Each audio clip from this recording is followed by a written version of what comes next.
Hari ini kita akan membaca Injil Lukas pasalnya ke-21, ayatnya yang ke-20 hingga ayatnya yang ke-24. Namun sebelumnya, mari kita berdoa.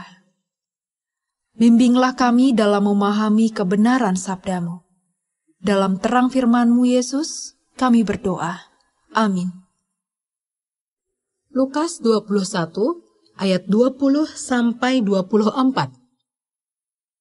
Apabila kamu melihat Yerusalem dikepung oleh tentara-tentara, ketahuilah bahwa keruntuhannya sudah dekat.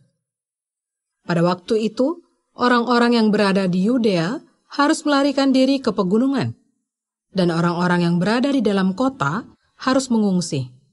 Dan orang-orang yang berada di pedusunan jangan masuk lagi ke dalam kota. Sebab itulah masa pembalasan di mana akan genap semua yang ada tertulis. Celakalah ibu-ibu yang sedang hamil atau yang menyusukan bayi pada masa itu.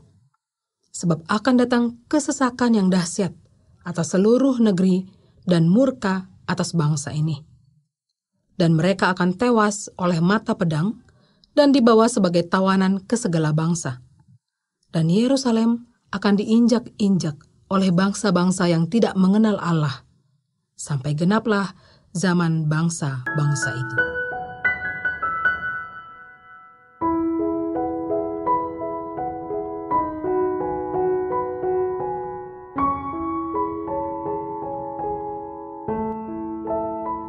Sahabat Santapan Harian, keselamatan dan tegaknya keadilan adalah penantian orang benar yang mengalami tekanan dan ketidakadilan.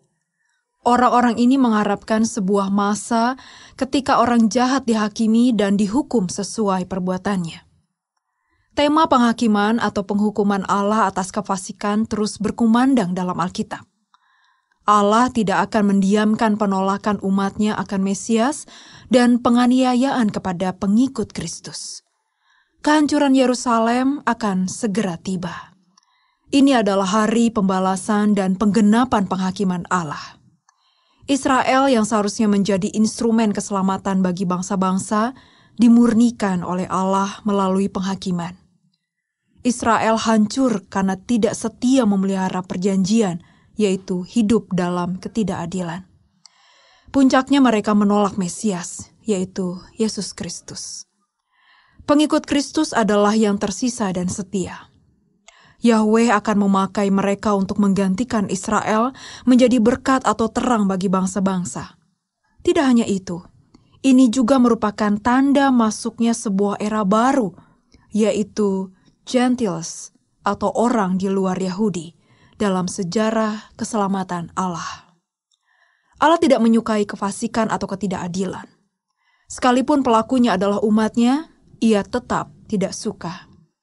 Oleh karena itu, Allah tetap akan bertindak adil terhadap ketidakadilan. Penghakiman akan dilakukan dan kebenaran akan ditegakkannya. Penghakiman merupakan cara Allah memurnikan umatnya.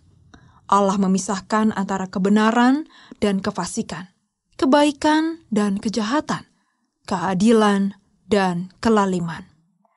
Sebagai orang percaya, kita pun rentan berbuat tidak adil. Ketidakadilan juga terjadi dalam gereja, keluarga, bisnis, dan pertemanan.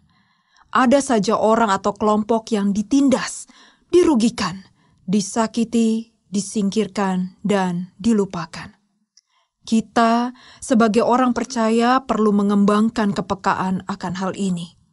Kita harus berani menyuarakan serta mengusahakan agar keadilan berdiri tegak. Untuk itu, kita juga perlu memohon kepada Tuhan untuk memampukan kita terus-menerus berlaku adil kepada siapapun. Mari kita berdoa. Ajari kami untuk berlaku adil kepada siapapun. Di dalam pelukan cinta-Mu, Yesus, kami berserah. Amin.